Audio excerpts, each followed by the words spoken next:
بتائے کہ خدا ایک ہے تو رسول کے بتانے سے اللہ کو ایک ماننا یہ توحید ہوتی ہے۔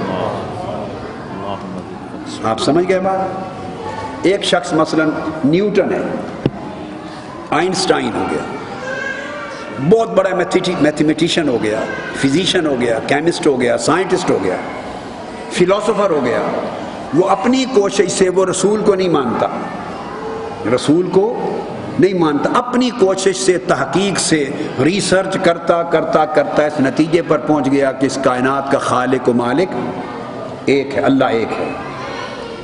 اس نے کہا آپ سے کہ میں رسول کو نہیں مانتا، لیکن میں اپنی سائنٹیفک ریسرچ کے نتیجے میں اس بات پر پہنچ گیا ہوں کہ اللہ، اور اللہ کو ایک مانتا ہوں، وحدہ لا شریک مانتا ہوں، اس میں نہ ذات میں کسی کو شریک مانتا ہے نہ صفات میں شریک مانتا ہے، اس کو خالق بھی مان گیا، مالک بھی مان گیا، اس کے سامنے جواب دہ بھی ہے، وہ زندہ بھی دوبارہ کرے گا، پہ ساری بات کہتا ہے میں تحقیق سے مان گیا اور میں رسول کو نہیں مانتا، رسول سے سن کر نہیں مانتا، یہ میری تحقیق نے یہاں تک پہنچا دیا ہے۔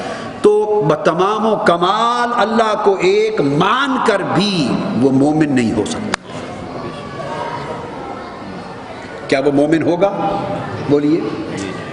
اس نے تو اللہ کو ایک مان لیا اور تمام صفات کے ساتھ مان لیا، پھر بھی وہ مومن نہیں۔ کیوں؟ کہ اللہ رب العزت نے ایک شرط عائد کر رکھی ہے، ایک شرط عائد کر رکھی، فرمایا اس کا مجھے ایک ماننا یہ عقیدہ توحید نہیں ہے، یہ عقیدہ توحید نہیں ہے اور نہ وہ مومن ہے۔ اللہ پاک نے فرمایا میرے محبوب ایک شرط ہے، صرف اسی کا مجھے ایک ماننا، اسی شخص کا قبول کروں گا جو تجھ سے سن کر مجھے مانے، جو تجھ سے سنے اور تجھ سے سن کر تیرا کہا مانے اور تیرا کہا مان کر مجھے ایک مانے، فقط وہی مومن ہے۔ اور جو تیرا کہا نہ مانے اور مجھے مانے وہ مومن نہیں، وہ اسی طرح کافر و مشرک ہے۔ اے رسول جو تیرا کہا نہ مانے پر مجھے ایک مانے وہ اسی طرح کافر کا کافر ہے۔